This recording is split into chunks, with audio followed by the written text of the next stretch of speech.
Alhamdulillah wassalatu wassalamu ala Rasulillah wa ala alihi wa sahbihi wa mawalah wa la hawla wa la quwata illa billahi wa ba'd. Alhamdulillah, segala puja dan puji hanya milik Allah Subhanahu wa taala. Salawat teriring salam kita hadiahkan tetap kepada Rasul kita Nabi besar Muhammad sallallahu alaihi wa ala alihi wasallam. Ma'asyiral muslimin wal muslimat dimanapun Anda berada, di dalam Al-Quranul Karim Allah subhanahu wa ta'ala berfirman, Ya ayyuhan nas, kulu mimma fil ardi halalan tayyiba, wa la tattabi'us syaitan innahu lakum aduwwum mubin. Wahai sekalian manusia, makanlah dari yang halal lagi baik, dari apa yang telah kami rizkikan kepada kalian di bumi. Dan janganlah kalian mengikuti langkah-langkah syaitan, karena sesungguhnya syaitan adalah musuh bagi kalian yang nyata. Dan Allah subhanahu wa ta'ala juga mengatakan, Inna syaitana lakum aduwun fattakhiduhu aduwa. Sesungguhnya syaitan bagi kalian itu musuh yang nyata, maka ambillah syaitan sebagai musuh kalian. Dan Allah subhanahu wa ta'ala juga mengatakan, wala tattabi'u khutuwatis syaitan innahu lakum aduwwum mubin innama ya'murukum bis-su'i wal fahsya wa an taqulu 'ala Allahi ma la ta'lamun. Janganlah kalian mengikuti langkah-langkah syaitan, karena syaitan bagi kalian itu musuh yang nyata. Syaitan akan memerintahkan kalian untuk melakukan keburukan, kefasikan, dan menyuruh untuk mengatakan tentang Allah sesuatu yang kalian tidak mengetahuinya. Dari ayat-ayat ini, jelaslah kepada kita bahwa siapa musuh kita. Musuh kita yang paling nyata adalah syaitan. Abi Hurairah radhiyallahu anhu pernah mengatakan, ma min bani Adam mauludun illa yamussuhu asyaitanu hina yulad. Tidak ada satupun dari anak-anak Adam saat dilahirkan kecuali akan disentuh oleh syaitan. Maksudnya, setiap bayi yang dilahirkan itu maka akan ditusuk lambung bayi tersebut oleh syaitan sehingga sarihan min masyi syaitan. Dia pun menangis karena sentuhan syaitan tersebut. Kecuali Maryam dan putranya, maksudnya Isa ibn Maryam. Kemudian Abu Hurairah radhiyallahu an membacakan satu ayat, wa inni u'idzuha bika wa dzurriyyatah minasyaitonir rajim. Dan sesungguhnya aku akan melindungi dia dan dirimu dan anak keturunanmu dari syaitan yang terkutuk. Ma'asyiral muslimin yang dimuliakan Allah Subhanahu wa taala. Syaitan pernah berjanji di hadapan Allah Subhanahu wa taala akan mengganggu dan menggoda anak Adam kemanapun mereka pergi dan kemanapun atau dimanapun mereka berada. Allah Subhanahu wa ta'ala menggambarkan permusuhan syaitan dan mengatakan, la'aqudanna lahum siratakal mustaqim thumma la'atiyannahum min baini aydihim wa min khalfihim wa an aymanihim wa an syama'ilihim wa la tajidu aktsarahum syakirin. Ya Rabb, sungguh aku akan menyesatkan mereka Bani Adam dari jalanmu yang lurus. Kemudian aku akan datang kepada mereka dari depan mereka, dari belakang mereka, dari samping kiri kanan mereka, dan engkau tidak akan mendapatkan kebanyakan mereka bersyukur akan nikmat. Dari sini ma'asyiral muslimin yang dimuliakan Allah Subhanahu wa ta'ala, maka syaitan akan berusaha dengan berbagai macam cara untuk menggoda Bani Adam. Mulai daripada akidahnya dirusak, sebagaimana hadis Abi Hurairah radhiyallahu anhu mengatakan, ya'ti syaitan ahadukum ya'ti syaitanu ahadakum fayaqulu man khalaqa hadha wa man khalaqa hadha hatta yaqul man khalaqa rabbak. Syaitan akan datang kepada seorang hamba dan memberikan was-was dan mengatakan, siapakah yang menciptakan makhluk ini dan itu? Siapakah yang menciptakan makhluk dan ini dan itu? Sampai terakhir pertanyaannya, siapa yang menciptakan Rabbmu? Jadi dia berusaha untuk menggoda Bani Adam dan menghancurkan iman dan akidahnya. Terkadang masuk dalam ibadahnya supaya merusak ibadah seorang hamba. Sebagaimana hadis yang ma'ruf dari Utsman ibn Abil As radhiyallahu an, Nabi SAW suatu ketika pernah ditanya, ya Rasulullah, sesungguhnya syaitan telah mengganggu diriku dan salatku dan juga bacaanku. Maka Nabi SAW mengatakan, itulah syaitan yang dikenal dengan hinzib. Apabila engkau merasakan hinzib si syaitan ini mengganggu dirimu dalam salat, maka berta'awudlah kepada Allah Subhanahu wa ta'ala dan meludahlah ke arah kiri 3 kali. Lihat bagaimana syaitan hendak mengganggu ibadah seorang hamba. Termasuk juga dalam konteks keluarga, di mana Nabi SAW pernah mengatakan, iblis ini memiliki istana di tengah lautan. Kemudian dia akan mengerahkan segenap pasukannya. Dan yang paling besar fitnah pasukan itu adalah orang yang berhasil mencerai-beraikan rumah tangga manusia. Sehingga ketika dia mengatakan, aku sudah berhasil menceraikan si fulan dan si fulan, maka iblis akan bangkit dan mengatakan, ni'ma anta, ni'ma anta, ni'ma anta, sebaik-baik tentara dirimu, sebaik-baik tentara dirimu dan sebaik-baik tentara dirimu. Kemudian dia pun bangkit dan meletakkan piala di atas kepalanya. Ma'asyiral muslimin yang dimuliakan Allah Azza wa Jalla, artinya syaitan akan datang dari mana saja. Dia akan masuk ke rumah kaum muslimin. Dia akan masuk saat kita makan. Dia akan masuk saat kita marah. Dia akan masuk saat kita kemudian melakukan hal-hal kebaikan. Inna syaitan ya'idukumul faqra wa ya'murukum bil fahsya. Setan akan datang kepada orang-orang yang bersedekah dan mengatakan, jangan bersedekah, engkau akan fakir, dan memerintahkan untuk berbuat fasik. Termasuk syaitan akan hadir di orang yang sedang sakaratul maut. Ma'asyiral muslimin yang dimuliakan Allah Subhanahu wa ta'ala, saat-saat detik sakaratul maut adalah detik-detik di mana seorang hamba menentukan apakah dia meninggal saat itu dalam kondisi su'ul khatimah atau sebaliknya meninggal dalam posisi husnul khatimah. Ma'asyiral muslimin yang dimuliakan Allah Subhanahu wa ta'ala, dari sinilah kenapa Allah Subhanahu wa ta'ala mengajarkan kepada kita satu doa yang sering kita baca, Rabbana la tuzigh qulubana ba'da id hadaitana wa hab lana min ladunka rahmatan innaka antal wahhab. Rabbana la tuzigh qulubana ba'da id hadaitana. Ya Rabb, jangan kau palingkan hati kami, jangan kau sesatkan hati kami setelah engkau berikan hidayah kepada kami.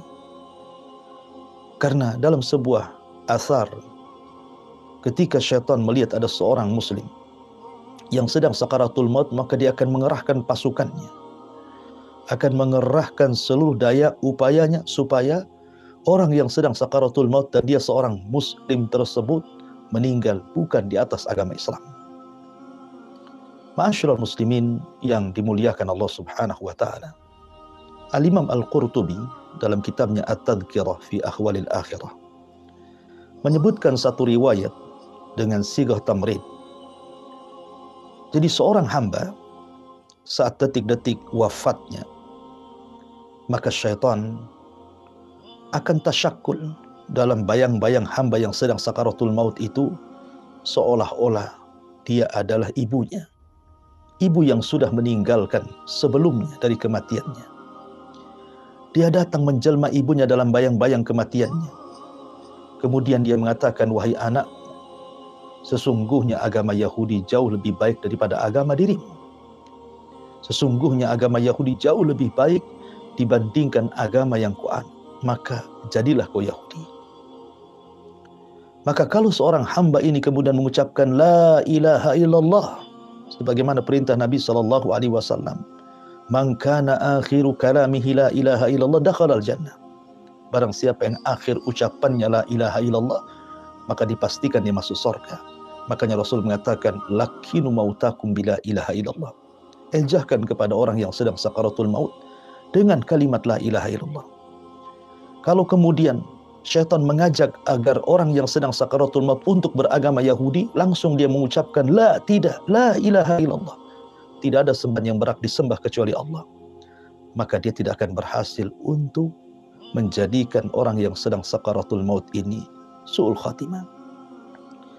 Kemudian juga digambarkan padanya, tiba-tiba ayahnya yang sudah meninggal datang dan mengatakan, wahai anakku, jadilah kau Nasrani. Sesungguhnya agama Nasrani jauh lebih baik dibandingkan agama yang kau anut.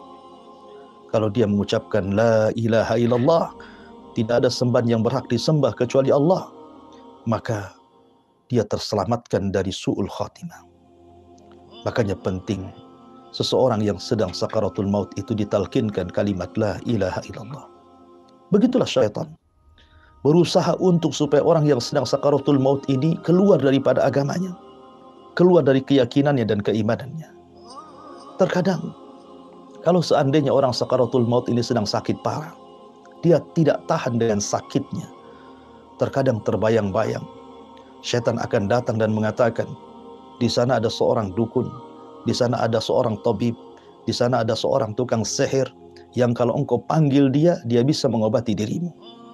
Diajak untuk melakukan kesyirikan. Makanya Allah Subhanahu wa taala mengatakan dalam Al-Qur'an, kalla idza balagatit taraq wa qila man raq.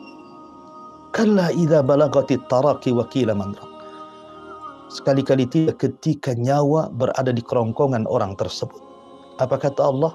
Wa qila man raq. Siapa yang akan bisa meruqyahmu? Siapa yang akan bisa menyembuhkanmu, mengembalikan ruh ke dalam jasadmu? Maka syaitan akan mengatakan, di sana ada tukang ruqyah, tukang sihir, dukun, dan bisa menyembuhkan penyakitmu. Kalau dia kemudian meyakini bahwa di sana ada dukun, tukang sihir, bomo-bomo dan yang semacamnya, kemudian meminta kepada keluarganya untuk didatangkan, berarti dia berhasil. Syaitan berhasil untuk menjadikan orang ini mati dalam posisi su'ul khatimah. Makanya Allah mengatakan wakila man raq. Tidak ada yang bisa memberikan ruqyah, mengobati dirimu. Karena bagaimanapun, idza jaa ajaluhu la yastakhiruna sa'atan wa la yastaqdimun. Apabila datang ajalnya, tidak mungkin diakhirkan dan tidak mungkin dikedepankan. Pasti pas waktunya. Makanya Imam Ahmad ibn Hanbal rahimahullahu ta'ala, dan juga disebutkan oleh Imam Al-Qurtubi dalam kitab yang sama At-Tadhkirah tadi. Wa Imam Ahmad ibn Hanbal rahimahullahu ta'ala suatu ketika saat detik sakaratul mautnya, terkadang dia pingsan, terkadang dia sadar. Saat pingsannya, terkadang dia mengigau dan mengatakan la ba'd, la ba'd, la ba'd. Kemudian saat sadarnya anaknya Abdullah ibn Ahmad ibn Hanbal rahimahullahu ta'ala mengatakan, wahai bapakku, sesungguhnya saat engkau mengigau, aku mendengar kata-katamu la ba'du, la ba'du. Apa maksudnya? Tidak, jangan, tidak, jangan. Ya, maka Imam Ahmad ibn Hanbal mengatakan, sesungguhnya syaitan datang kepadaku hendak memfitnah diriku. Dibuatnya aku supaya takjub dengan amalanku, dibuatnya aku supaya sombong dengan amalanku, dibuatnya aku supaya bangga dengan amalanku, dan aku katakan la, tidak, la, tidak, pergi kau dari sini. Akhirnya kemudian dia pun tidak berhasil menggoda diriku. Ma'asyiral muslimin yang dimuliakan Allah Subhanahu wa taala. Karena memang Allah Subhanahu wa taala mengatakan, wa idza dzakarta rabbaka fil qur'ani wahdahu walau ala adbarihim nufura. Sebab kalau seandainya engkau mengingat Rabbmu, mentauhidkan Allah Subhanahu wa taala saat detik sakaratul mautnya la ilaha illallah, maka syaitan akan berpaling dan lari dari diri kamu. Dan ketika syaitan sudah tidak berhasil lagi mengganggu diri kita saat sakaratul maut, maka malaikat akan turun. Dan Allah Subhanahu wa taala mengatakan, innal ladzina qalu rabbunallah tsumma istaqamu tatanazzalu alaihimul malaikatu alla takhafu wa la tahzanu wa abshiru bil jannati allati kuntum tu'adun nahnu awliya'ukum fil hayatid dunya wa fil akhirah wa lakum fiha ma tashtahi anfusukum wa lakum fiha ma tad'un. Sesungguhnya orang yang mengatakan Rabb kami Allah, kemudian istiqamah, maka detik-detik sakaratul maut malaikat akan datang membisikkan di telinganya dan mengatakan jangan takut, jangan bersedih hati, dan berbahagialah karena Allah Subhanahu wa taala sudah janjikan sorga kepadamu. Kami wali-wali kalian dalam kehidupan dunia dan juga dalam kehidupan akhirat. Selama engkau di kehidupan dunia, salat, zakat, puasa, haji, ibadah, maka detik-detik sakaratul mautnya Allah akan mudahkan bagi kita untuk meninggal saat kondisi husnul khatimah. Ma'asyiral muslimin yang dimuliakan Allah Azza wa Jalla, makanya para salaf dijelaskan orang-orang yang Allah takdirkan mati dalam posisi su'ul khatimah karena tidak bisa melawan was-was daripada syaitan. Al-Hafidh Ibn Rajab Al-Hambali rahimahullahu ta'ala ketika menjelaskan perkataan Abdul Aziz Ibn Abi Ruwad ketika ada seorang laki-laki sedang sakaratul maut, kemudian ditalkinkan kepada orang laki-laki ini, la ilaha illallah, la ilaha illallah. Tiba-tiba kemudian dia mengatakan, ana kafirun bima taqul. Aku tidak mau mengucapkan kalimat itu dan aku kafir dengan kalimat itu, iyadzan billah. Dan dia pun terus mengulang-ulang dan mengatakan, ana kafirun bima taqul, ana kafirun bima taqul. Aku kufur dengan apa yang kau katakan. Aku kufur dengan apa yang kau katakan. Padahal orang yang mentalkin ini menyuruh agar dia mengucapkan kalimat la ilaha illallah, sampai akhirnya kemudian dia pun meninggal dalam kondisi tidak mengakui kalimat la ilaha illallah. Betullah sabda Nabi SAW, yub'atsu kullu abdin ala ma mata alaihi, dan dalam riwayat man mata ala syai'in ba'atsahullahu alaihi, dan tidaklah setiap hamba dibangkitkan sesuai dalam kondisi meninggalnya seperti apa, dan manusia meninggal itu biasanya dibawa kepada kebiasaan hidupnya. Kalau kebiasaan hidupnya terus di atas kemaksiatan kepada Allah Azza wa Jalla, maka dipastikan dia mati su'ul khatimah. Kalau kebiasaan hidupnya dia beribadah kepada Allah, menjalankan perintah Allah Subhanahu wa ta'ala, dekat dengan Allah, berusaha melaksanakan syariat Allah, maka insya Allah, maka Allah Subhanahu wa ta'ala akan menutup perkaranya dengan husnul khatimah. Fa amma man a'ta wattaqa wa saddaqa bil husna fasanuyassiruhu lil yusra. Barang siapa yang memberi, bertakwa, membenarkan akhirat, sudah mudah jalan hidupnya, mudah untuk sholat, mudah untuk zakat, mudah untuk sedekah, mudah untuk qiyamul lail, maka Allah mudahkan untuk beramal soleh yang lainnya, sehingga Allah tutup dengan amalan soleh yang sudah Allah mudahkan kepadanya, dan dia pun meninggal dalam kondisi husnul khatimah. Mudah-mudahan kita termasuk hamba-hamba Allah Subhanahu wa ta'ala yang bisa meninggal di atas husnul khatimah. Taib, ini yang bisa sampaikan, kita kembalikan kepada moderator. Falyatafadhal masykurah. Baik, Ustaz. Ada Ustaz yang berkaitan disampaikan tentang itu husnul khatimah, salah satunya adalah mengucapkan kata la ilaha illallah. Apakah harus kata-kata la ilaha illallah, Ustaz? Bagaimana kalau misalnya orang itu meninggal dalam keadaan tidur, Ustaz? Ya, alhamdulillah. Apakah orang yang meninggal dan tidak mengucapkan kalimat la ilaha illallah itu dipastikan mati su'ul khatimah? Tidak.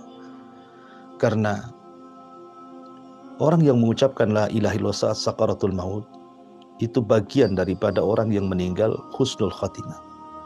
Banyak ciri-ciri orang yang meninggal husnul khatimah, seperti berkeringat di dahi umpamanya, atau ketika dia sedang sholat, ya, sedang puasa, sedang membaca Quran, dia meninggal, artinya meninggal dalam kondisi beramal soleh, di tempat-tempat yang baik, saat kondisi baik gitu ya. Atau memang dia orang baik, orang taat, orang soleh, tapi meninggalnya mungkin kena musibah, seperti tenggelam, seperti terkena runtuhan, seperti seorang yang sedang melahirkan kemudian meninggal, tapi dia orang baik, orang taat, ya, maka itulah mungkin caranya, atau mungkin sengaja Allah buat meninggal di hari Jumat, ya, di bulan Ramadan. Pokoknya Allah pilihkan hari-hari yang baik untuk dia, itu juga bagian daripada meninggal husnul khatimah. Wallahu a'lam. Baik, Ustaz. Dan akhirnya sahabat Tadiham dan juga Ustaz Habibie, kita akan bacakan pertanyaan yang sudah Anda kirimkan sebelumnya melalui WhatsApp di nomor 01901010106. Yang kali ini pertanyaan pertama yang aku kirimkan itu berasal dari hamba Allah di Batam. Assalamualaikum Ustaz. Waalaikumsalam warahmatullahi wabarakatuh. Ustaz, Afwan, tolong jelaskan tentang ciri-ciri jin, iblis, syaitan, dan malaikat. Karena Anda mendengar bahwasanya mereka adalah termasuk satu jenis, Ustaz. Iya. Bismillahirrahmanirrahim. Ada pertanyaan, apa perbedaan antara malaikat, jin, dan juga iblis? Ma'asyiral muslimin yang dimuliakan Allah Subhanahu wa taala. Adapun malaikat dan jin ini sudah jelas. Sebagaimana hadis Nabi sallallahu alaihi wasallam, khuliqatil malaikatu min nur wa khuliqatil jan mim marijim min nar. Bahwa malaikat dicipta dari cahaya dan jin itu dicipta dari ujung nyala api. Adapun iblis menjadi silang pendapat. Apakah iblis ini bagian daripada para malaikat? Apakah iblis ini bagian daripada jin? Sebagian para ulama mengatakan bahwa iblis ini bagian daripada para malaikat. Sebagaimana disebutkan dalam Al-Imam Al-Alusi dalam kitab Ruhul Ma'ani, bahwa sebagian ulama mengatakan bahwa iblis itu bagian daripada para malaikat karena dia hidup di tengah-tengah para malaikat. Dan ketika Allah Subhanahu wa taala perintahkan kepada para malaikat untuk sujud, iblis ada di sekitar situ. Tetapi ketika malaikat tidak sujud, para malaikat sujud, dia pun tidak sujud, maka dia pun kemudian dikutuk dan menjadi iblis. Ada juga yang mengatakan bahwa, nah ini pendapat yang kuat, walaupun dia bagian daripada jin. Berdasarkan firman Allah Subhanahu wa taala, kana minal jin fa fasaqa an amri rabbi. Iblis itu bagian daripada jin yang berbuat fasik kepada Rabbnya. Ma'asyiral muslimin yang dimuliakan Allah Subhanahu wa taala. Adapun istilah syaitan, memang syaitan ini dikatakan sifat. Jin yang jahat dikatakan sifat, berarti jin itu disebut syaitan. Kemudian manusia juga yang jahat dikatakan syaitan. Karena Allah Subhanahu wa taala ketika menyebut musuh para nabi, Allah mengatakan syayatinal insi wal jinni, setan jin dan setan manusia. Artinya setan itu bisa dari kalangan manusia, bisa juga dari kalangan jin. Jadi setan itu artinya sifat, ya.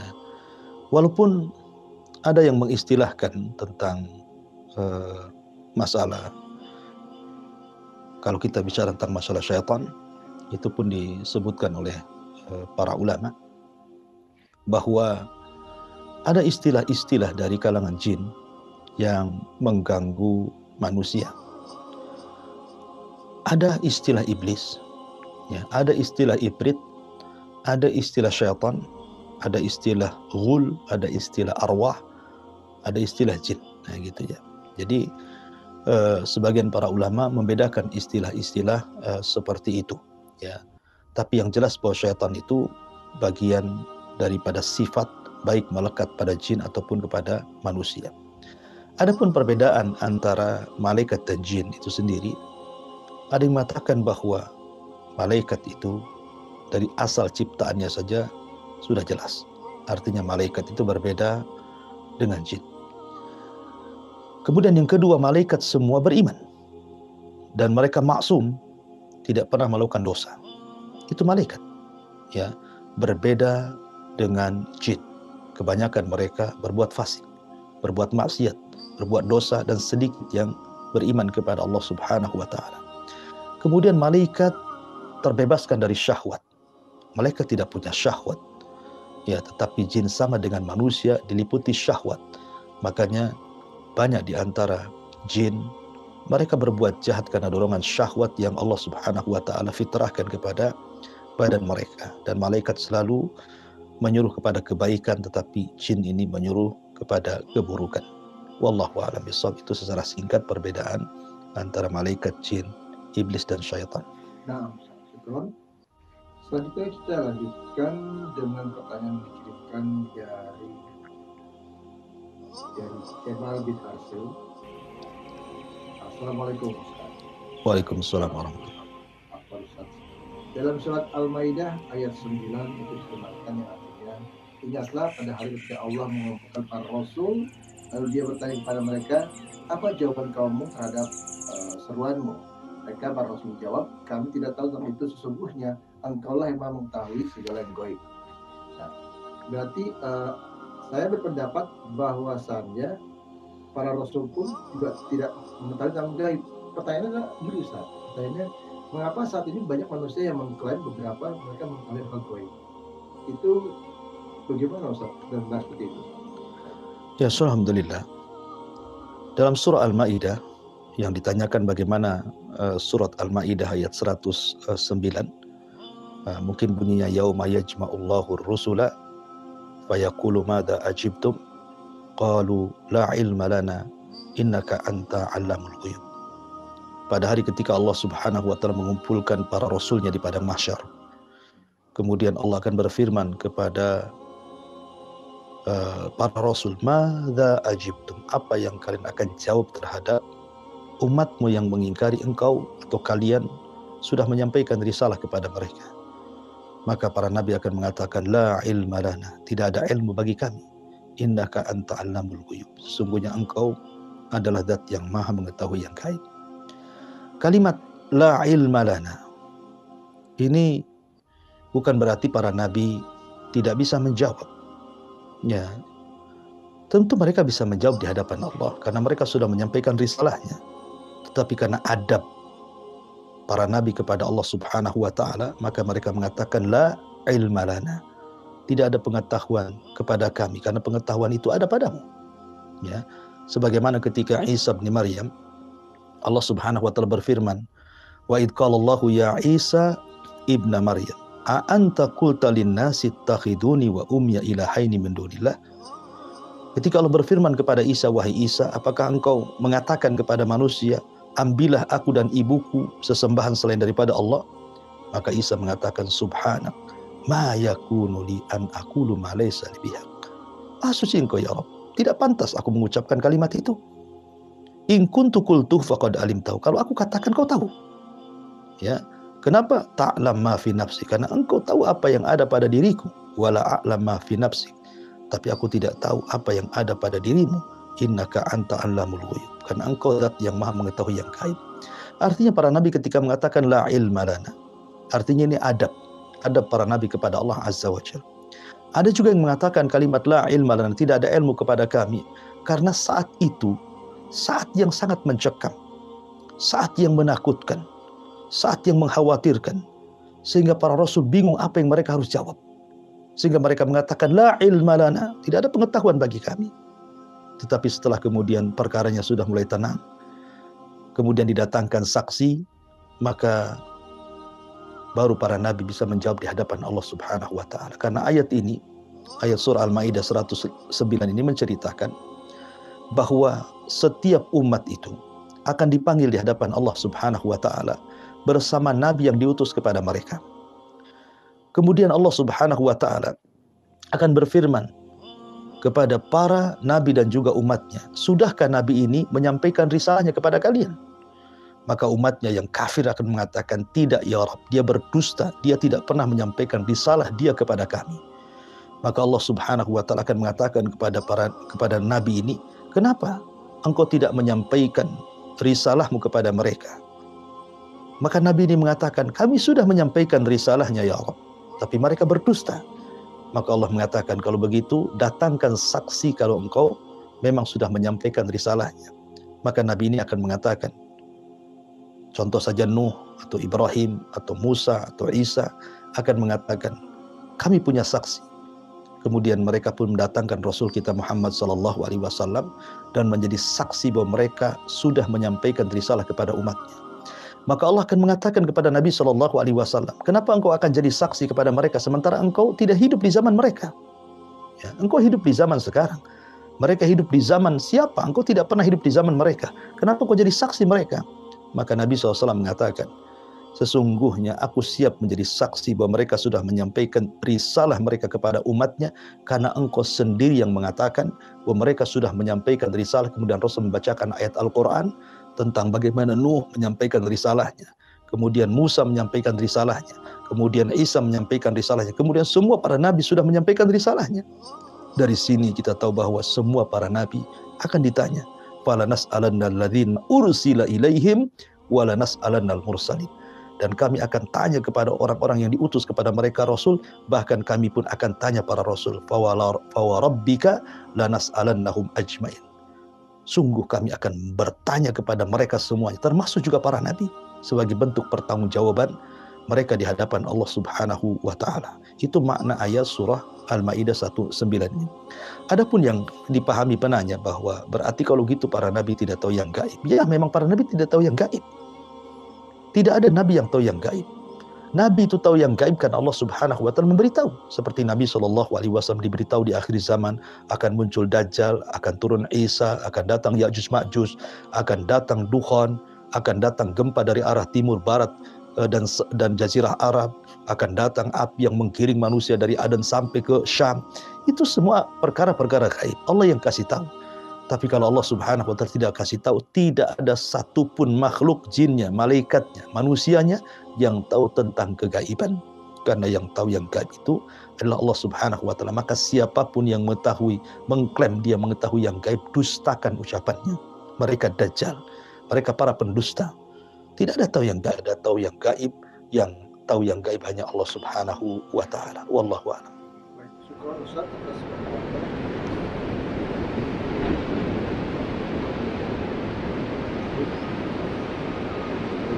Berikutnya pertanyaan yang dikirimkan dari Assalamualaikum Pak Ustaz. Ustaz, mengapa Allah menyuruh kita untuk banyak beristighfar? Bukankah Allah itu Maha Pengampun dan Maha Penyayang? Itu pertama Ustaz. Yang keduanya, Ustaz bisa tolong jelaskan tentang ada namanya al-mugharribun, dan mengapa itu bisa terjadi Ustaz? Bagaimana jika itu terjadi pada kita seorang tanpa tersadari Ustaz, karena ternyata itu adalah turun temurun dari nenek moyang, mungkin kayak semacam ini ya, seperti kayak suatu pemberian. Ya, alhamdulillah. Apa sih makna al-mugharribun itu? Ada sebuah hadis, memang hadis ini tidak sahih. Ulama mengatakan hadis ini dhaif. Hadis dari Ummul Mukminin Aisyah radhiyallahu anha ketika dia bertanya kepada Nabi SAW bahwa dia diperlihatkan sesuatu dari alam jin. Maka Nabi SAW mengatakan, Inna fikum al-mugharribun. Sesungguhnya pada kalian itu ada mugharrib. Mugharrib itu jin yang selalu menyertai manusia, disebut mugharribun. Ya, karena ketika Rasul ditanya, wamal mugharribuna ya Rasulullah, apa itu mugharribun ya Rasulullah?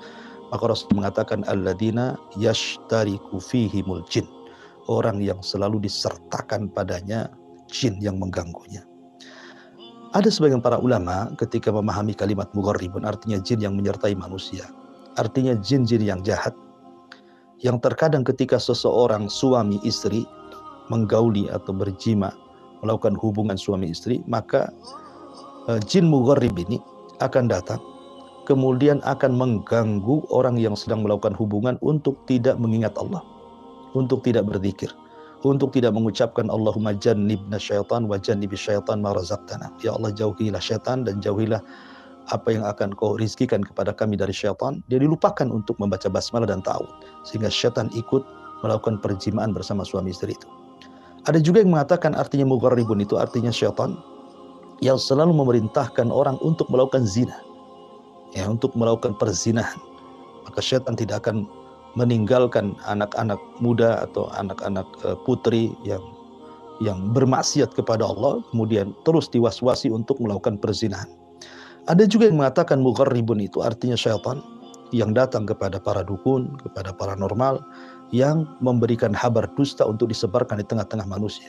Ada juga yang mengatakan mugharribun artinya qarin, karena setiap manusia itu punya qarin dari kalangan jin, di mana qarin ini akan terus berikan was-was kepada manusia untuk berbuat jahat, untuk bermaksiat kepada Allah Subhanahu wa taala. Itu disebut mugharrib. Ya, bisa saja mungkin jin itu juga turun-temurun sifatnya, seperti pamannya orang tuanya seorang dukun, orang tuanya seorang paranormal, orang tuanya orang-orang yang mungkin dianggap orang-orang sakti dan yang lainnya. Ketika meninggal, maka tidak ditinggalkan anaknya kecuali dikehendaki ingin seperti neneknya, seperti orang tuanya, supaya sesat juga, supaya melakukan kesyirikan juga. Nah, boleh jadi mugharibun itu bisa terjadi turun-temurun, ya kan? Akan tetapi bagaimanapun kita diberikan oleh Allah Azza wa Jalla, dibekali malaikat yang juga sebagai korin kita untuk menjaga kita. Oleh karena itulah maka supaya kita tidak terganggu oleh mugharibun, maka perbanyaklah zikir kepada Allah Subhanahu wa taala, istighfar, kemudian juga membaca Al-Qur'an, kemudian lakukan hal-hal yang sifatnya bisa menjauhkan kita dari syaitan, berdoa sebelum tidur, membaca ayat kursi dan yang lainnya, dan juga berusaha untuk istiqomah. Ini pertanyaan yang apa itu mugharibun. Adapun tentang pertanyaan tentang kenapa kita disuruh untuk istighfar, ya, kenapa kita disuruh untuk istighfar padahal Allah Subhanahu wa taala Rahim, ya, Maha Pengampun lagi Maha Penyayang itu. Kenapa kita disuruh istighfar? Bahkan bukan hanya kenapa kita disuruh istighfar, kenapa Nabi juga disuruh istighfar? Kalau kita boleh buat pertanyaan lagi, jangankan kita, Nabi aja disuruh beristighfar. Padahal Nabi itu maksum, Nabi itu sudah diampuni dosanya yang telah, yang sedang, dan yang akan datang. Lah kok suruh istighfar pula Nabi? Bagaimana pula kita? Maka para ulama mengatakan, kenapa Nabi saja disuruh beristighfar kepada Allah Subhanahu wa taala? Ya, ada yang mengatakan bahwa ketika Nabi Shallallahu alaihi wasallam diperintah oleh Allah Subhanahu wa taala untuk beristighfar, maknanya Nabi Shallallahu alaihi wasallam diajarkan oleh Allah Subhanahu wa taala, karena seorang nabi pun manusia, tidak lepas daripada dosa kecil. Kalimat maksum itu artinya seorang terlepas dari dosa besar, tapi kemungkinan terjerumus kepada dosa kecil. Ya, dan definisinya dosa besar dan dosa kecil itu, kalau dosa besar dia dosa yang ada ancaman di dunia dengan had, potong tangan, rajam, cambuk dan yang lainnya, di akhirat dengan adab neraka. Maka setiap dosa yang ada ancaman dunia akhirat berarti dosa itu besar. Tapi dosa yang tidak ada ancamannya sama sekali, maka disebut dosa kecil. Ya, lah seorang nabi diartikan maksum. Sebagian para ulama mengatakan, apa sih arti maksum? Terbebas dari dosa. Maksudnya terbebas dari dosa syirik, dosa-dosa besar, tetapi kemungkinan juga bisa terjerumus kepada dosa kecil. Maka biar Nabi SAW sama sekali tidak tersentuh dosa, makanya diperintah oleh Allah Subhanahu wa taala untuk banyak-banyak beristighfar juga. Bahkan Rasul itu istighfar sehari itu tidak kurang daripada 100 kali. Yang kedua, Nabi SAW beristighfar itu karena dia ingin menjadi hamba Allah yang bersyukur. Bersyukur akan karunia dari Allah Subhanahu wa taala, dari kenabian yang Allah anugerahkan kepadanya. Dan itu bagian daripada adab seorang nabi kepada Allah Subhanahu wa taala. Dari sini mafhum aulawinya, kalau para nabi saja diperintahkan untuk beristighfar kepada Allah Subhanahu wa taala, bagaimana pula kita? Maka sudah selayaknya kita beristighfar kepada Allah Subhanahu wa taala. Adapun pertanyaannya, kenapa kita harus beristighfar sementara Allah Ghafurur Rahim? Lah bagaimana Allah akan mengampuni kalau kita tidak istighfar? Di antara sifat Allah itu Ghafur, Maha Pengampun. Jadi kalau Anda berbuat dosa, bukan berarti Allah langsung mengampuni karena dosa yang kita lakukan. Allah akan mengampuni kalau kita meminta ampun kepadanya. Dan seberapa berat pun dosa kita, kalau kita datang kepada Allah membawa ampunan tanpa menyekutukan Allah sedikit pun, maka Allah akan berikan ampunan dengan jumlah yang sama dari dosa yang kita lakukan kepada Allah Subhanahu wa taala. Karena Allah itu Rahim. Allah itu lebih mendahulukan ampunannya dibandingkan kemurkaannya. Inna rahmati sabaqat ghadabi. Rahmatku lebih mendahulukan dibandingkan murkaku, kata Allah Subhanahu wa taala. Wallahu a'lam. Baik, jazakallah. Dan kembali di pertanyaan berikutnya sudah ada dikirimkan semuanya, sahabat Ilham dan juga pemirsa TV. Berikut pertanyaan dikirimkan dari Abu Aisyah di Batam. Assalamualaikum Ustaz. Assalamualaikum. Afwan, bisa Ustaz tolong jelaskan tentang suatu kaum yang Allah untuk jadi kera dan babi? Apa itu benar nyata Ustaz? Ya, alhamdulillah, salatu wassalamu ala Rasulillah. Tentang apakah ada kaum yang dikutuk menjadi kera dan babi? Sebenarnya kisah kutukan manusia kepada kera dan babi itu disebutkan di 3 ayat dalam 3 surat. Ya, Al-Baqarah 65, kemudian dalam surah Al-A'raf ayat 166 dan juga Al-Maidah ayat 60, yaitu ketika Allah Subhanahu wa taala bercerita tentang kisah Ashabus Sabti. Dan yang paling jelas ya kalau Anda membaca surah Al-A'raf 166 sampai 163 sampai 166 itu jelas sekali kisahnya. Allah Subhanahu wa taala berfirman, was'alhum 'anil qaryatil lati kanat hadiratal bahri. Jadi ada sebuah kaum dari kalangan Yahudi yang tinggal di perbatasan di pinggir lautan. Wallahu a'lam letaknya di mana. Al-Qur'an tidak menjelaskan letaknya di mana, gitu kan.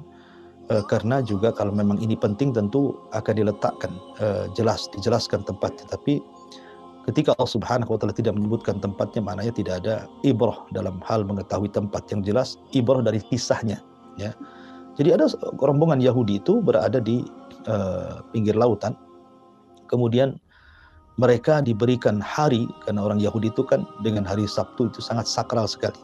Mereka ketika datang hari Sabtu tidak boleh melakukan perkara-perkara dunia. Mereka harus fokus kepada perkara akhirat dan ibadah. Tapi Allah Subhanahu wa taala uji di hari Ahad, Senin, Selasa, Rabu, Kamis, Jumat, apabila mereka mencari ma'isyah ke lautan, tiba-tiba ikan-ikan itu seolah-olah hilang, ya, tidak tampak. Walaupun mereka dapat ya tidak seberapa banyak. Tetapi ketika hari Sabtu tiba-tiba ikan itu kemudian banyak, loncat-loncat, seolah-olah melambai-lambai untuk ditangkap. Sehingga Allah mengatakan, idh ya'duna fi sabti idh ta'tihim khitanuhum yauma sabtihim surra'ah. Ketika datang ikan-ikan di hari Sabtu meloncat-loncat di atas lautan, maka mereka pun tergiur. Tapi apa yang terjadi? Mereka tidak boleh mengambil ikan di hari itu. Wa yauma la yasbituna wa la ta'tihim. Kemudian Allah mengatakan, kadzalika nabluhum bima kanu yafsukun. Allah berikan ujian. Ya, sabarkah mereka dengan perkara itu? Masih menghormati hari Sabtukah atau mereka tergerak syahwatnya untuk melanggar hari Sabtu? Akhirnya sebagian orang fasik mereka justru kemudian mereka melakukan yang dilarang oleh para nabi. Tidak boleh merobek hari Sabtu dengan mengambil ikan, mereka pun malah mengambil ikan di hari yang sakral. Dari sinilah kemudian bangkit satu kaum yang keras agar mereka jangan mengambil ikan dari Sabtu, tapi mereka ngeyel tidak mau. Tapi muncul kelompok yang ketiga dan mengatakan, sudahlah, jangan kalian melarang mereka untuk mengambil ikan dari Sabtu, biarkan mereka, karena mereka kaum yang diadab. Akhirnya Allah Subhanahu wa taala pun kemudian kutuk orang-orang yang mengambil ikan dari Sabtu, dan Allah katakan, kunu qiradatan khasi'in. Jadilah kalian kera-kera yang hinakan.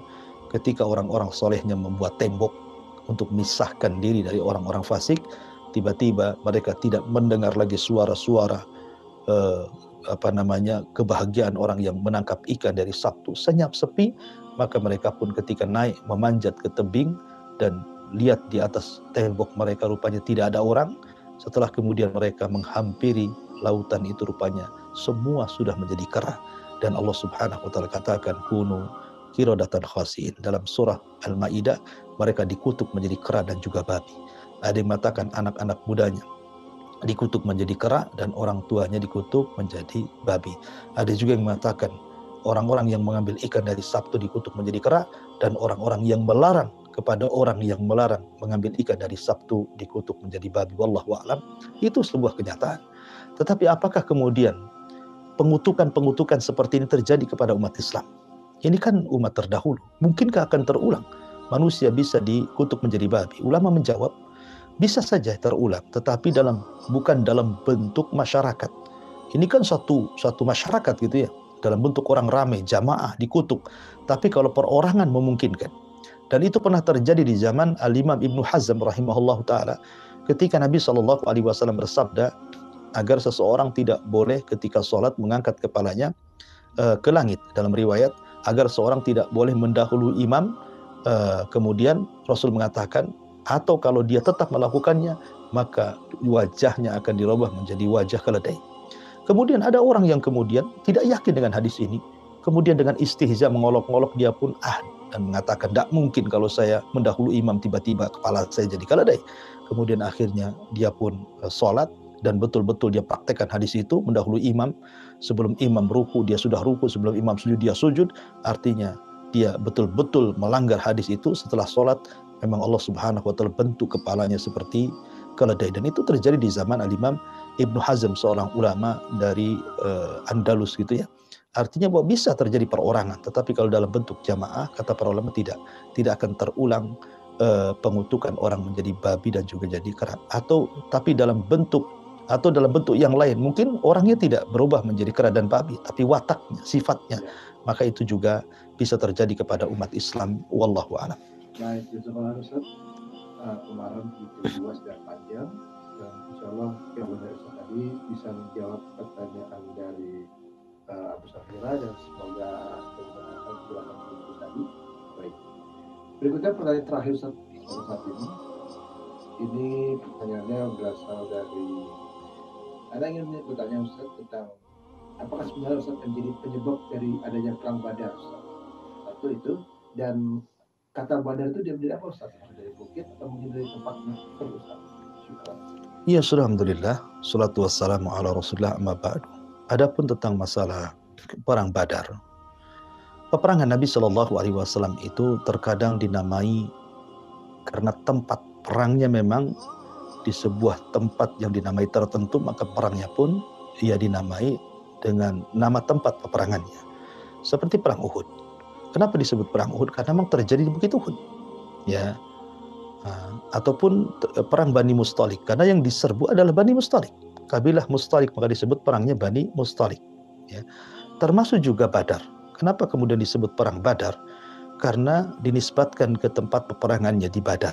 Dan Badar itu sebuah sumur yang ma'ruf di daerah itu, yang diambil airnya oleh masyarakat sekitar, dan sumur itu disebut Badar, dan sekitarnya disebut sumur Badar, sehingga perangnya juga disebut perang Badar. Ya. Adapun sebabnya ma'ruf, karena Nabi Shallallahu Alaihi Wasallam ketika itu hendak mengambil hak yang diambil oleh orang-orang Quraisy ketika hijrah, di mana para sahabat tidak ada yang mengambil satupun kekayaannya karena diambil alih oleh orang-orang Quraisy, baik tanah, kebun, rumah, usaha, sehingga betul-betul sahabat yang hijrah ke Madinah itu tidak membawa apa-apa. Sehingga ketika kaum muslimin sudah kuat di Madinah, maka mereka ingin mengambil hak apa yang sudah dicuri dan diambil dan dirampas oleh orang-orang kafir Quraisy. Ketika mereka mendengar ada kafilah Abi Sufyan dari Syam membawa dagangan orang-orang Mekah, maka Rasul mempersiapkan pasukan tanpa paksaan untuk terlibat sekitar 300 sahabat. Itu pun kebanyakan orang Ansor, padahal yang punya kepentingan orang Muhajirin. Menunjukkan bagaimana solidaritas kuat orang-orang Ansor membantu saudaranya orang-orang Muhajirin. Kemudian ketika mereka hendak menghadang kafilah Abi Sufyan yang membawa harta yang banyak, hartanya orang-orang Quraisy, Abi Sufyan ini cerdas. Akhirnya kemudian mengirim seorang penunggang kuda bayaran namanya Dhamdham untuk memberitahu Abu Jahal bahwa dia akan diserang oleh Rasulullah SAW dan juga pasukannya. Maka dari sinilah kemudian Abu Jahal menyiapkan 1000 pasukan, kemudian menolong Abi Sufyan, maka ketemulah kemudian di Badar. Maka terjadilah perang Badar. Nah, itu diantara sejarah sedikit apa penamaan Badar dan apa penyebabnya. Wallahu a'lam. Baik, Ustaz, juga jadi yang sudah ketahui juga ya, saat dan juga asal muasal dari perang Badar itu sendiri. Baik, mungkin Ustaz sebagai penutup dari problematika ini ada sedikit satu kalimat penutup yang mungkin sebagai kalimat bagi kita semuanya atas data yang sudah diberikan di akhir ini. Ya, alhamdulillah, salatu wassalamu ala rasulillah, amma ba'du. Ma'asyiral muslimin yang dimuliakan Allah Subhanahu wa taala. Di awal sudah saya jelaskan tentang bagaimana syaitan itu akan datang kepada orang-orang yang sedang sakaratul maut agar dia keluar dari agama Islam sehingga mati di atas kekufuran. Tentu syaitan akan berusaha keras untuk menyesatkan anak Adam saat sakaratul maut. Sehingga ketika syaitan ini berhasil, ya dengan berbagai macam cara, berarti dia telah menyesatkan satu orang, dan orang tersebut akan menjadi pengikutnya kelak masuk neraka jahanam. Lalu apa penyebab orang itu sampai meninggal dalam kondisi su'ul khatimah? Ya.